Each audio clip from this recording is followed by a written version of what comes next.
what Gaza did, what united all of us, Muslims and non-Muslims, charity, businesses, everyone from different lines, we came together and we advocated together because it's that one message that we all had, justice, fairness, equality.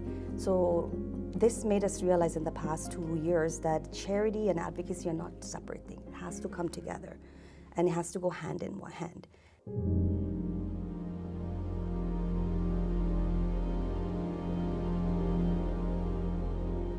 Welcome to The Human Line, a TRT World podcast show. I'm your host, Ezgi Topar, and today I'm joined with Mahmuda Khan. She is the Global Executive Director of Human Concern International, Canada's oldest Muslim Relief international organization. Mahmuda, thank you for joining me today. Thank you so much for having me. It's an honor. So when you're meeting someone for the first time, how would you describe yourself? Who is Mahmuda Khan? Well, naturally, with our leadership role, whenever you're in a platform, the very first introduction does come the global CEO of Canada's first Muslim charity, right. Human Concern International. But it depends. Like, if I want the world to know me in a certain way, be a very proud daughter of a freedom fighter. My father was a freedom fighter of Bangladesh while we were getting our independence. A very proud mother of an 11-year-old son and 8-year-old daughter. Proud to be born in Bangladesh, raised in Canada. I was very young when I moved there. All my education was there, and it's a privilege that we have. So what would describe me is that because I was raised a certain way with certain privileges, I feel there's a responsibility on me, on any resources I have, to give back to the community and take care of those who are suffering. That's how I would describe myself. And you certainly did. I mean, you've dedicated a decade of your life to humanitarian work. I'm curious if there was a moment or a certain experience that drew you to this sector, a moment that kind of defined that path for you. When something's meant for you, if Allah has chosen you for a path, it just comes to you. So I was going through a very difficult phase in my life. I was trying to search for truth. We were raised very religiously, but maybe I had derailed for a bit. So I was relearning religion. I was taking a lot of courses. And I just put my life was on a pause. I was trying to figure things out. And someone just recommended, go volunteer for a charity, Human Concern International. And that was in 2010 when I started volunteering with Human Concern International, and something just clicked. I was like, it just felt so right, the environment, the cause, the organization, the people I was surrounded with. And so I started working as a part-time orphan sponsorship coordinator. Then I got hired as a full-time events officer, communication officer. I took a 1.5-year break, then came back as a director of fundraising, then director of operation, and then finally in 2010 as the executive director, and as of 2023, now I'm the global CEO.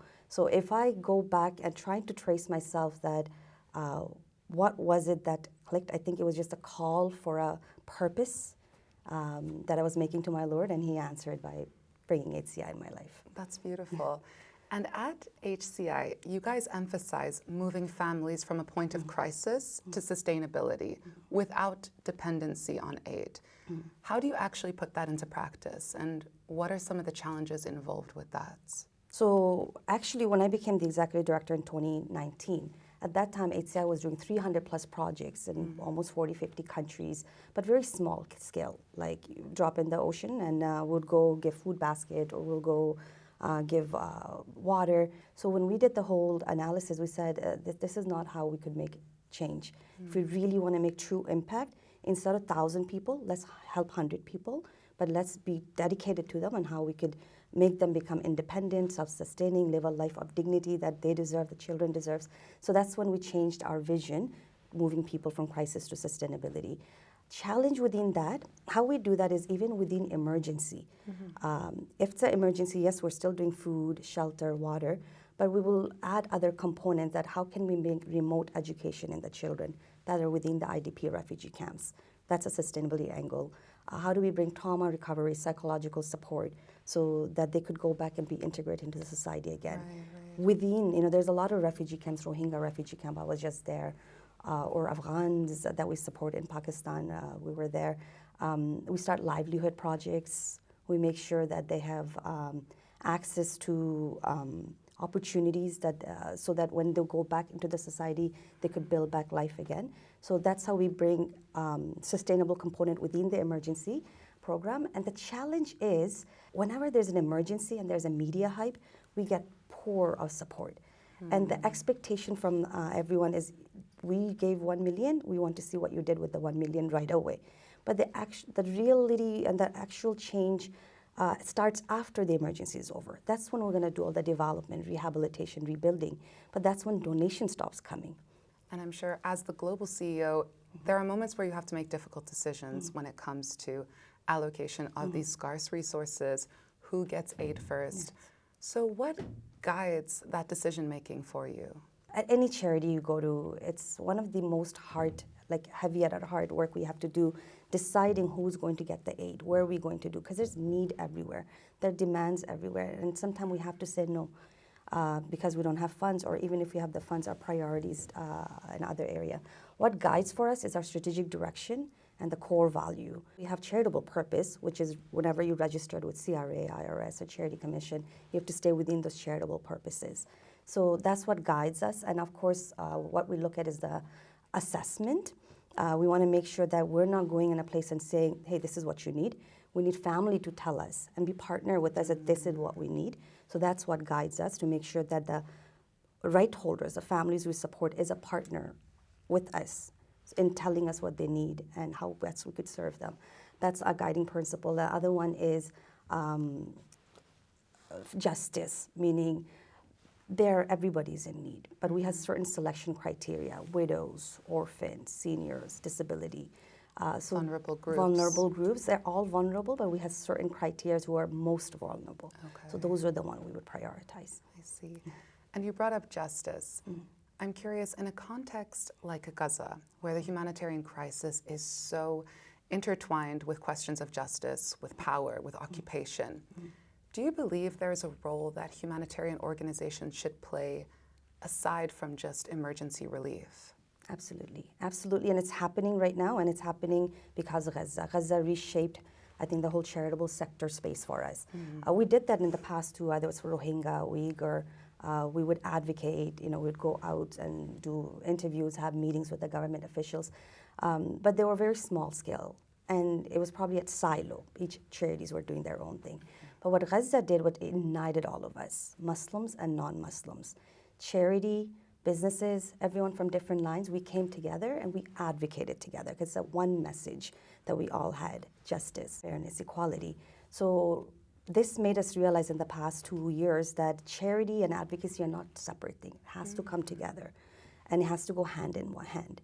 And we're seeing the result of it, especially in Canada. When we had our meetings with the government, I think this was one of my first experiences where I saw so many Muslim, non-Muslim, Christian, Jewish, many of us came together. We had our movement together, closed-door meeting, press conference, open meetings with the parliamentarians. The tone toward the beginning was very different. And I would say at some point we were reaching that point: are we making any difference? Is this really changing anything? What impact is it making? But now, 2 years later, when I look at that, tone has changed. The message to us is being changed. They're reaching out to us right now from different areas of government and other sectors. So it united us, and absolutely, keeping justice and fairness in mind, we have to continue to build on this momentum and not slow down. So that tone change you speak of, it seemed as though they were more willing to open up that space to maybe listen to your voices. Absolutely. But that must have come with a lot of hard work. It did. It came with a lot of hard work. People, we are human. Sometimes we do tend to give up and say, well, years pass, nothing's changed. Why are we doing this, right? But this time, I think what happened was the people of Gaza and their resilience, right? We have met with the evacuee families that came to Egypt, the evacuee families and students in Turkey, in Jordan. In USA, we supported some evacuated children who needed urgent medical assistance. They're in Canada. We have hired some of those Gaza evacuee families that just moved to Canada in the past couple of months. Every time, doesn't matter what difficulties we went to, we asked them, how are you? Like, they're so positive all the time and hopeful. Alhamdulillah. Is there anything else we could do for you? Alhamdulillah. Wow. And they did not give up hope.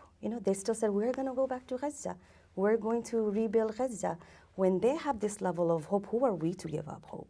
Absolutely. Right? And we have to do this for them. They are sacrificing themselves, like everybody who's going on. What was different about Gaza was social media.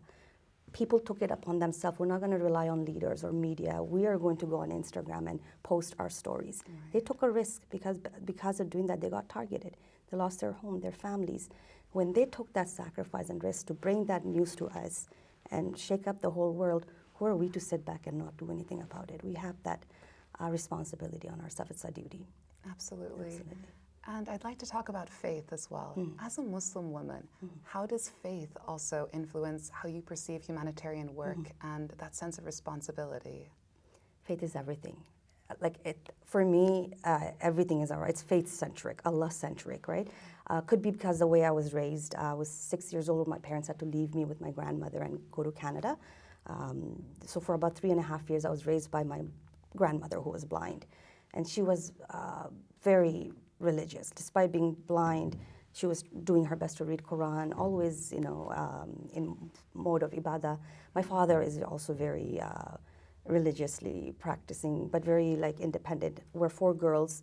The reason he's left everything, his business empire in Bangladesh, and moved to Canada was because he wanted to, back then, it's changed now. The culture was if you don't have son, you're doomed.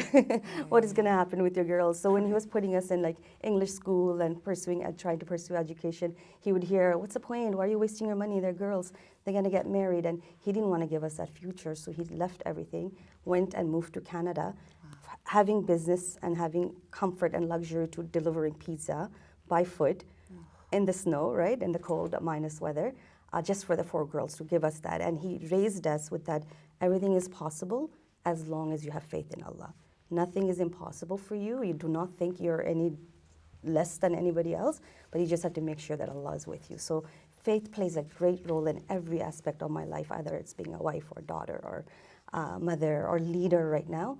And to be very honest, I think despite all the challenges, it is number one because of faith that we are able to come this far. The very first Muslim charity organization to hire us female as a CEO. Right, so that's when an amazing accomplishment. For the organization, our board was visionary of them, but it was not easy because it was a very male-dominated field. I'm talking 2019, but it was still all the CEOs were male. I didn't know how to make my space. So when I went in the Muslim charity sector, I was the only female. I felt left out. When I went in the non-Muslim sector, I was the only one with hijab on. I felt left out. So at that time, and there were people questioning that because I was acting executive director, and there were questions that can she, being a female and mother of young children, lead the organization like a male would?